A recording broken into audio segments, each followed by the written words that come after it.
you're seeing a 3D simulation of neuron activity with controls for adjusting the timeline, animation speed, and visual effects. On the right, live statistics like frame, max voltage, active segments, and frames per second are displayed. Okay, say again. When I change the timeline, what's going on? What's happening?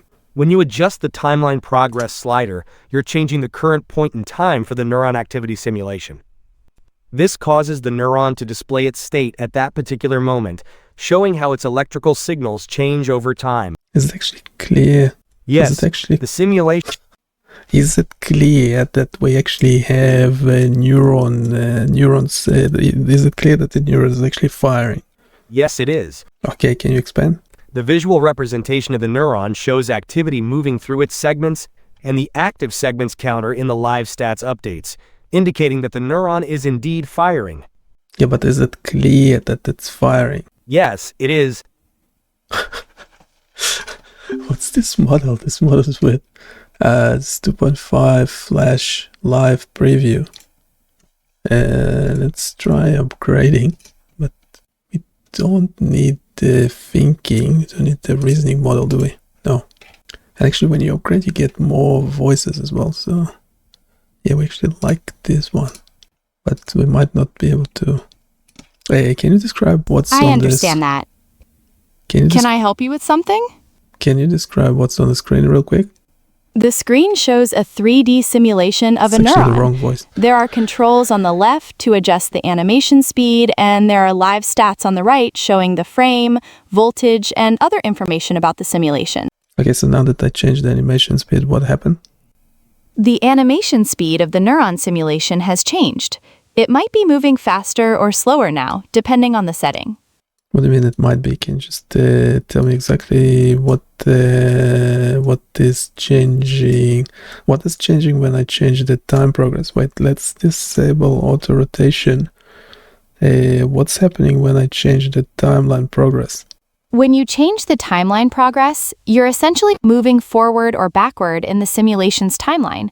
This allows you to view different stages of the neuron's activity at various points in time.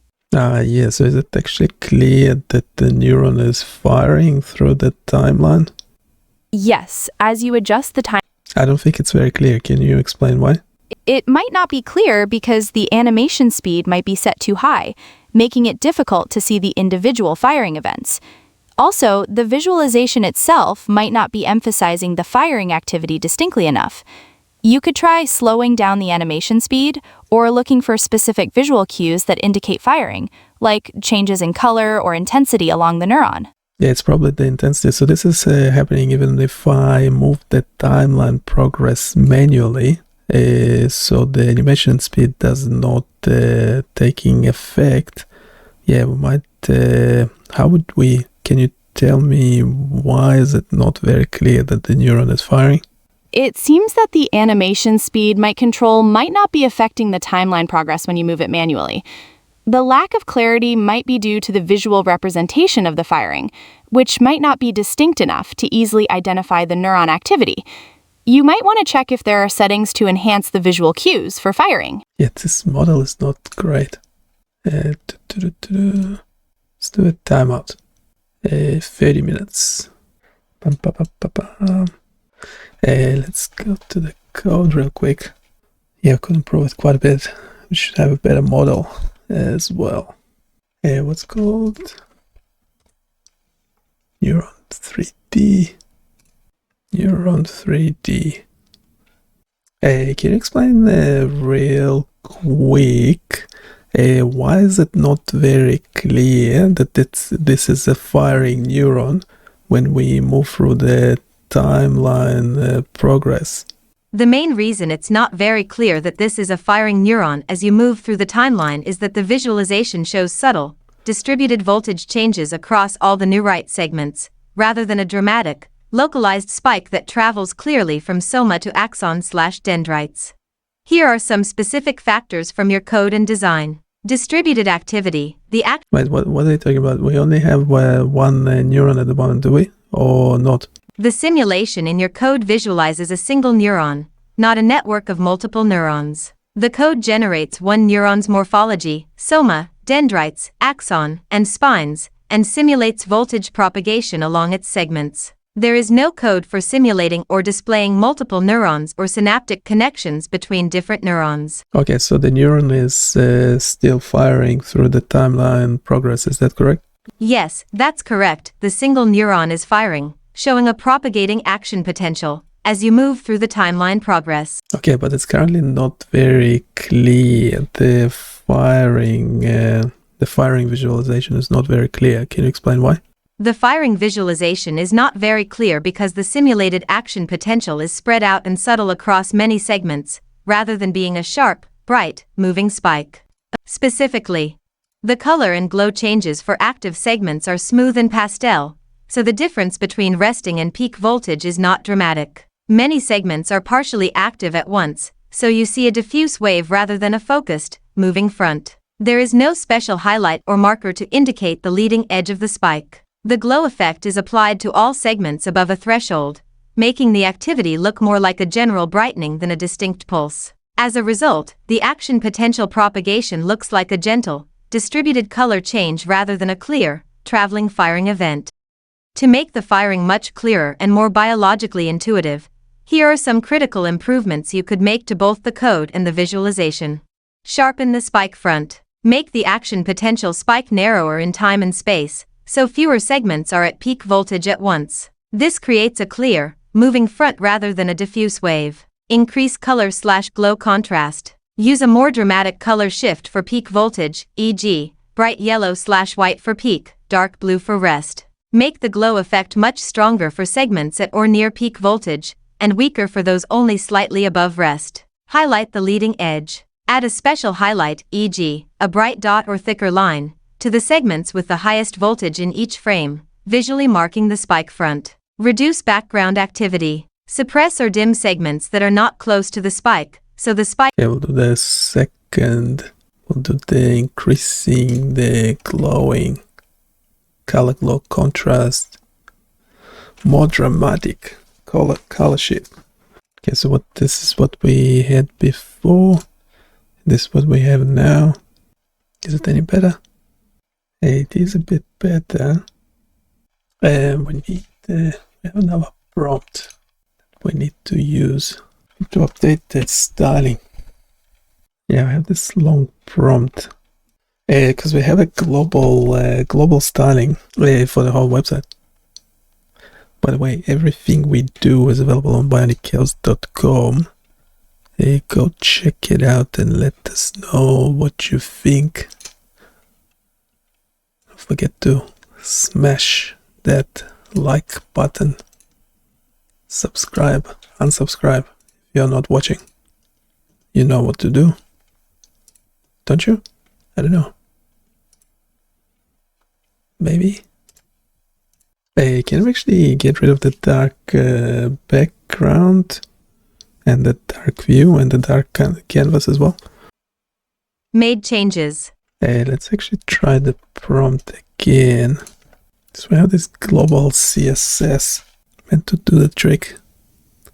Okay, the quick changes. The live stats can be shown somewhere on top of the canvas, or would it be too hard?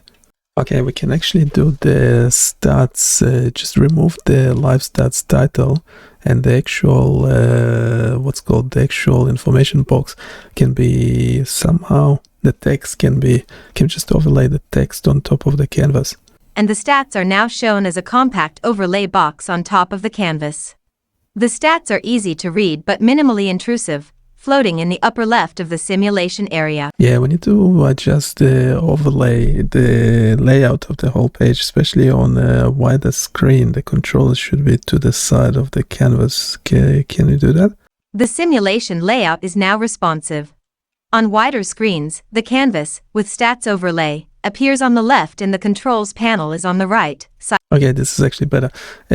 But we do need to make the canvas size a bit larger. Also, what's this thing on top of the canvas at the bottom? The drag to rotate, scroll to zoom, whatever. Can we just have it in the text instead of on top of the canvas?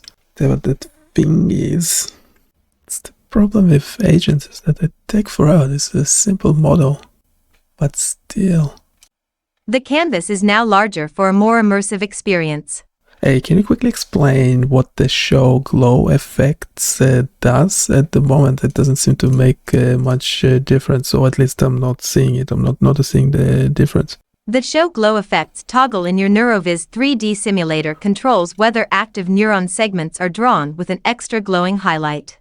When enabled, the code draws two additional, thicker, semi-transparent lines over segments with high voltage minus 20 MV, using a screen blend mode to create a glow effect. However, the glow is subtle because the global alpha for the glow is set to 0.15, making it faint. The glow is only visible for segments that are currently active, voltage minus 20 MV. Okay, can we actually address this and improve the visualization? Making sure the show glow effect actually making a significant difference. The glow effect is now much more dramatic and visible. When show glow effects is enabled, active neuron segments will display a strong, colorful glow with multiple passes, higher intensity, and a blurred aura for extra impact. This should make the difference obvious when toggling the effect on and off. Okay, now now I can definitely see the glow effect, but that's probably too much at the moment. Also, can we make the canvas bigger, the simulation canvas bigger where the neuron is, and make it at least half the width? The neuron simulation canvas is now significantly larger for better visibility, and the glow effect is about half as strong as before, both in brightness and thickness. This should provide a more balanced and visually appealing result. Reload the page to see the changes. The issue in the attached image is that the neuron simulation canvas is overlapping the controls panel on the right. Instead of the canvas and controls being side by side, as intended for larger screens, the canvas is covering part of the controls, making the controls partially hidden and difficult to use. The layout is now fixed so the canvas and controls are always fully visible and never overlap. On large screens, they appear side by side. On smaller screens, they stack vertically. Differentiating axons, yeah, the axons that the tail of it. So it's kind of nice. I mean, why wouldn't you do it by default? I can't imagine turning that one off ever. Yeah, the auto rotation is fine, but yeah, not sure. Well, obviously, it should be a future direction multi-neuron network. Yeah, I don't know how hard would that be. It should be fairly straightforward. And yes, everything we do, we eventually deploy, as you can imagine, on bindychaos.com. Go check it out. Make changes. All text at the bottom of the page has been rewritten to remove emojis and bullet points, using. Hey, can you just repeat the future directions text in the chat? Here is the future directions text from the page. The Enhanced 3D Neuron Activity Simulator is an evolving educational and research tool. Planned future directions include the ability to simulate and visualize interactions between multiple neurons, including synaptic connections and network-level dynamics. Users will be able to design or import custom neuron morphologies for more diverse and realistic simulations. The simulator will integrate more detailed ion channel dynamics, synaptic plasticity, and support for different neuron types such as inhibitory and excitatory cells. Additional features will enable loading of experimental or simulated data, as well as exporting activity traces for further analysis. Audio-visual feedback will be added to enhance accessibility and engagement, and educational modules will provide guided tutorials, quizzes, and interactive lessons for students and educators. Ongoing improvements will further optimize rendering for low-power devices and improve accessibility for users with disabilities. Feedback and collaboration from the neuroscience, education, and open-source communities are welcome. If you have suggestions or would like to contribute, please reach out or visit our project repository. This actually say project repository. We don't actually have a project repository. All the code is on this website. Maybe we can update that and probably put the feedback thing in a separate paragraph. Okay, can we talk about how difficult would it be to add another neuron to the simulation? Can you quickly explain the differentiate axon button? What does that do? The differentiate axons button in the Neuron 3D interface is a toggle switch. When enabled, checked, it likely activates a feature that visually or functionally differentiates axons in the 3D neuron visualization. The exact behavior would depend on the associated JavaScript logic, which isn't visible in the provided snippet. Wait, just a different question. Well, two questions. First of all, why would we choose not to differentiate the axons, if you can check the code? And also, is there like a back propagation happening? So during the timeline progress, when the neuron is firing, is there like the signal is propagating up the axon in like the opposite direction? Is that what's happening in the moment? Is that correct? The differentiate axons toggle, axon toggle, is initialized in the initialize controls method. However, its specific functionality isn't detailed in the provided snippet. It likely interacts with the visualization logic to enable or disable differentiation of axons. Regarding backpropagation, no direct references to it were found in the code. If you want to simulate or visualize backpropagation, additional logic would need to be implemented. Let me know if you'd like to explore this further. Hey, can you actually check the code and provide a conversational response? No bullet points? The differentiate axons toggle controls whether axons are visually distinguished from dendrites in the 3D neuron rendering. When this option is enabled, axons are drawn in a different color, cyan at rest, fading to white at peak activity, making it easy to spot them among the other branches. If you turn this off, axons and dendrites are colored the same way, so the whole neuron appears more uniform. Why might you want to turn this off? Sometimes, for teaching or for a cleaner visual, you might want to focus on the overall activity pattern without highlighting the axon specifically. It can also help if you want to emphasize the integrated structure of the neuron, or if the color difference is distracting for your audience. As for backpropagation, the simulation here models the classic forward propagation of an action potential. The signal starts at the soma and travels outward along the dendrites and axon, with delays based on distance. There isn't a simulation of backpropagation up the axon in the opposite direction. In real neurons, backpropagation usually refers to action potentials traveling back into the dendrites from the soma, not up the axon from the terminal. This simulator doesn't show that reverse process, it's focused on the main, forward-moving spike. If you want to visualize backpropagation, that would require a different or extended model. Okay, can we talk quickly? How would we add another neuron? So essentially having two neurons talking to one another. Can you explain the conversational style? Let's talk through how you might add a second neuron so you can have two neurons interacting in the simulation. Right now, the code is set up to generate and visualize a single neuron's structure and activity. To add another neuron, you'd want to create a second set of morphology and activity data, basically, a new neuron_data for the second cell. Then, you'd need to update the visualization logic so it can draw both neurons on the same canvas, making sure they don't overlap and maybe giving them different colors or positions so you can tell them apart. For the neurons to talk to each other, you'd also want to simulate a connection, like a synapse, between them. That means when the first neuron fires, it could trigger activity in the second neuron after a short delay, mimicking how real neurons communicate. You'd need to add some logic to handle this interaction, updating the activity data for the second neuron based on the output of the first. The UI and controls would also need a few tweaks, so you can manage both neurons, maybe toggling their visibility, or adjusting their properties separately. But at a high level, it's about generating two sets of neuron data, drawing both, and adding a simple rule for how one influences the other. If you want to go further, you could even let users add more neurons and build up a little network. Okay, can you actually add a second neuron for me? A second neuron has been added to the simulation. Now, both neurons are rendered together in the same 3D view, with the second neuron offset and visually distinct. You'll see both morphologies and their activity side by side. Okay, two things. First of all, they seem to be too close to one another at the moment. The second neuron has been moved further away from the first, so they should now appear with more space between them in the visual. Okay, can you rearrange them better somehow and explain? The two neurons are now rearranged so that one appears on the left and the other on the right, making the visualization more balanced and clear.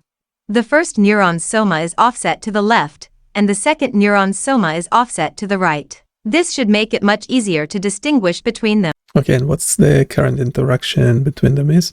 Right now, there is no interaction between the two neurons in the simulation.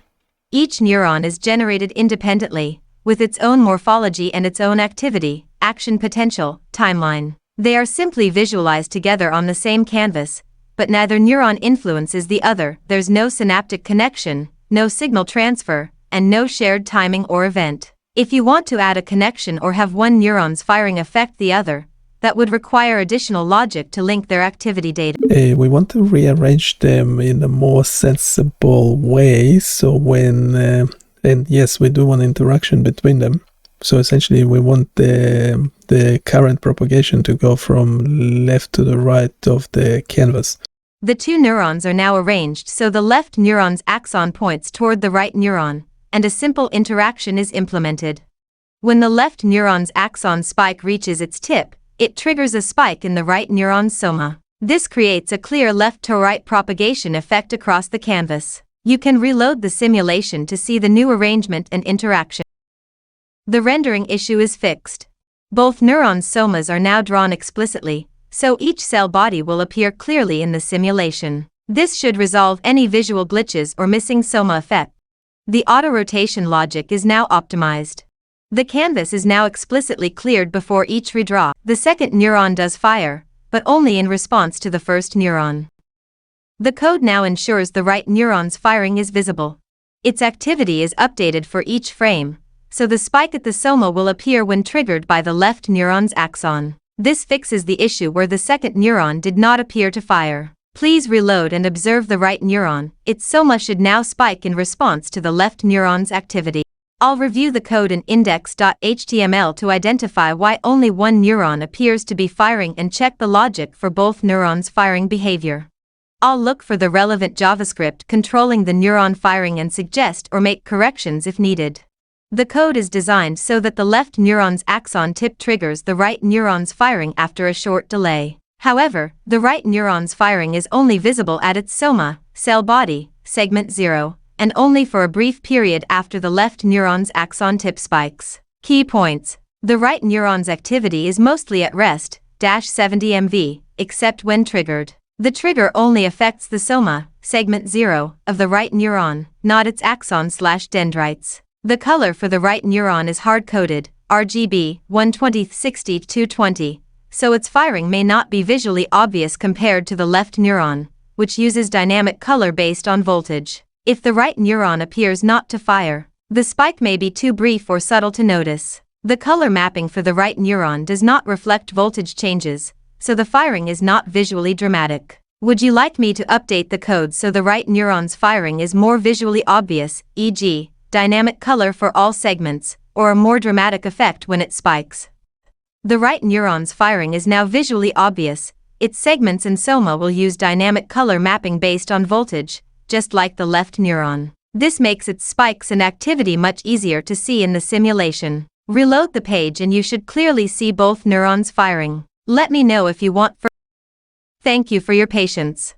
Upon reviewing the code logic, here's what is happening. The right neuron's activity is only updated at the soma, segment 0, when the left neuron's axon tip spikes. All other segments of the right neuron remain at resting voltage, so only the soma would show a spike, and the rest of the neuron appears inactive. The code for getRight neuron frame only updates segment 0, the soma, during a spike. To make the right neuron truly fire, i.e., propagate a spike through all its segments like the left neuron, we need to generate a full activity pattern for the right neuron, not just a soma spike. Would you like me to update the code so that when the right neuron is triggered, it generates a propagating spike through all its segments, similar to the left neuron? This will make the right neurons firing visually and functionally equivalent to the left neurons.